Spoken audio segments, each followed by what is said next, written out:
कैसे हो आप? आज हम पूर्णांक में प्रश्नावली 1.2 करेंगे। आइए देखते हैं इसका पहला क्वेश्चन।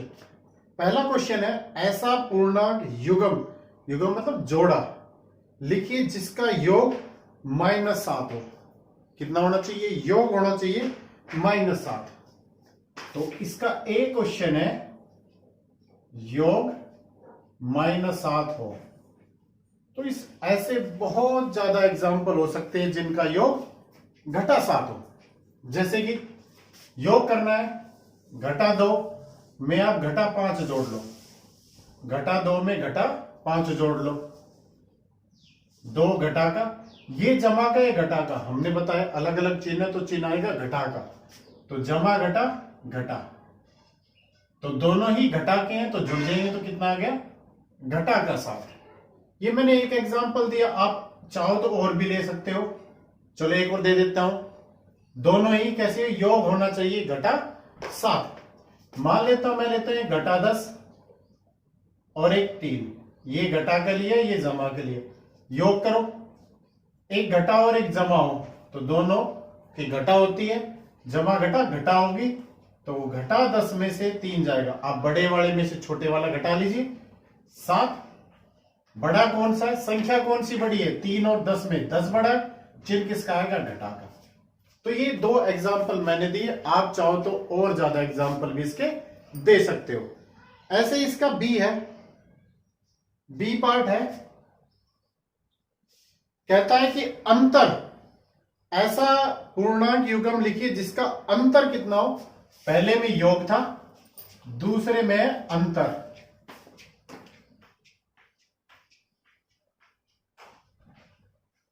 अंतर कितना होना चाहिए? घटा 10 हो। अंतर, अंतर मतलब दोनों की घटा करें। आइए ले लेते हैं, 2 पूर्णांक युग्म ले लेते हैं। मान लेते हैं एक ले लिया -8 और दूसरा 2 ले लिया, और दोनों की क्या करनी है? घटा करनी है। एक घटा 8 और एक 2, दोनों का अंतर, अंतर का मतलब घटा करेंगे। आइए 8 घटा का, इसके आगे कोई चिन्ह नहीं है तो जमा का माना जाएगा, जमा घटा घटा होगी। ये घटा का और इसके आगे कोई चिन्ह नहीं है, देखो 2 के आगे कोई चिन्ह नहीं है ब्रैकेट से बाद में, तो ये जमा का है, तो जमा घटा घटा। अब हमने देखा कि दोनों ही घटा के, तो जुड़कर कितने आ जाएंगे? घटा 10, क्योंकि दोनों के चिन्ह एक जैसे हैं, तो ये हो जाएंगे घटा 10। ये एक एग्जाम्पल है। चलो एक और लेके दे लेता हूं, जिसका अंतर कितना होना चाहिए? घटा 10 होना चाहिए। आइए ले लेते हैं घटा 6, चलो एक ले लेता हूं घटा 16 ले लेता हूं, और एक ले लेता हूं जमा 16 ले लिया, और दूसरी संख्या मैंने ले ली। ऐसी संख्या लो जिसकी घटा करे तो कितना है? घटा 10। तो मैं दूसरी संख्या ले लेता हूं 26। कितनी ले ली? 26। तो 16 घटा में 26। अब 16 के आगे कोई चिन्ह नहीं है, जमा का, ये जमा का और ये घटा का, तो चिन्ह किसका आएगा? होगी क्या? घटा होगी। तो 26 में से 16 गए 10। अब 16 और 26 में बड़ा कौन सा है? 26 बड़ा है, उसके आगे चिन्ह कैसा है? घटा का है, तो ये चिन्ह भी घटा का है।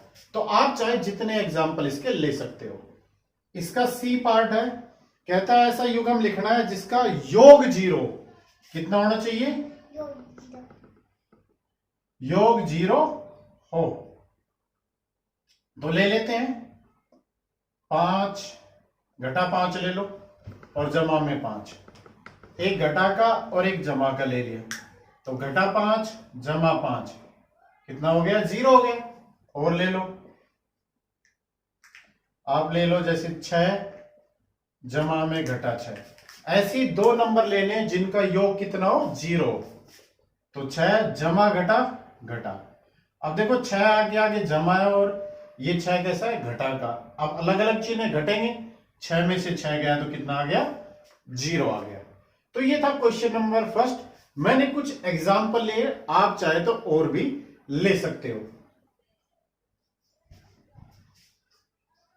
अब बात करेंगे क्वेश्चन नंबर 2 की।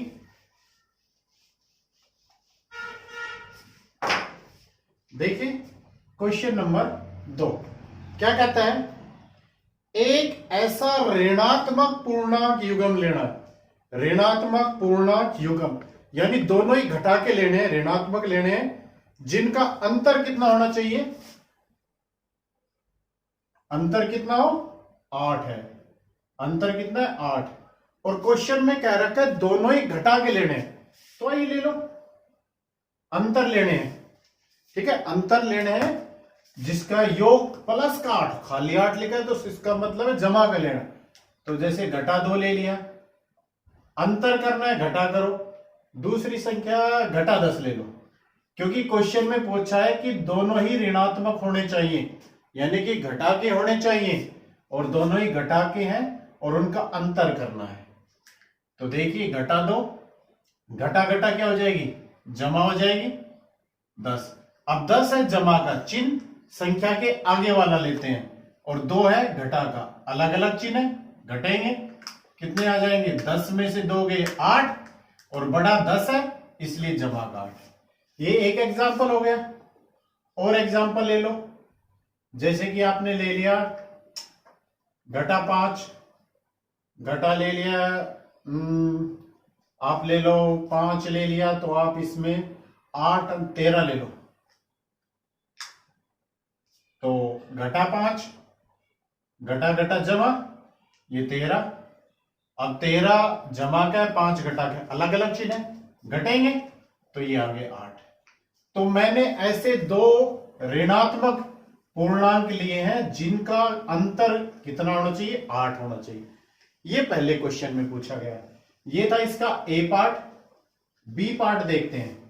बी पार्ट में कहता है एक ऋणात्मक पूर्णांक और एक धनात्मक पूर्णांक लिखिए जिनका योग कितना होना चाहिए, योग घटा 5 है। क्वेश्चन में कैसे लेना है, एक जमा का लेना और एक घटा का लेना, अलग अलग चिन्ह वाले लेने हैं जिनका अंतर योग होना चाहिए, घटा 5 होना चाहिए।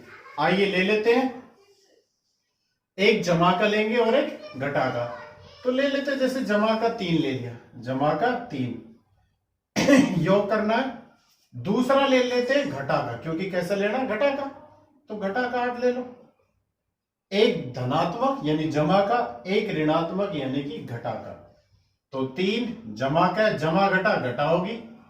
आप इनमें से घटाइए, 3 में से 8 गए, क्योंकि अलग अलग चिन्ह घटेंगे तो 5 आया, और बड़ा 8 था इसलिए उसका चिन्ह है। तो देखो हमने 2 संख्याएं ली, एक धनात्मक और एक ऋणात्मक, दोनों का योग करा और वो कितना है, घटा 5। और एग्जांपल ले लो, जैसे कि आपने एक ले लिया 10 ले लिया, 10 मान लो जमा का 10 ले लिया, और जमा करेंगे, दूसरा ले लेंगे घटा 5 अगर, तो नहीं घटा का आना चाहिए, तो इसको आप घटा कर लो और इसका जमा कर लो। तो 10 है घटा का, जमा जमा जमा ही होगी 5, 10 में से 5 गए तो 5 आ गए। तो ये मैंने आपको 2 एग्जाम्पल दिए, आप चाहो तो और भी एग्जाम्पल ले सकते हो।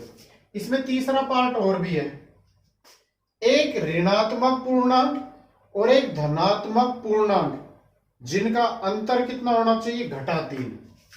क्या होना चाहिए, अंतर घटा 3 हो, एक धनात्मक और एक ऋणात्मक। तो ले लो, एक ले लिया घटा 2, अंतर करना है, एक ले लो जमा का, एक ऋणात्मक लिया, एक धनात्मक लिया, घटा 2 जमा घटा घटा 1, तो कितना हो गया, घटा 3 हो गया। ये एक एग्जांपल।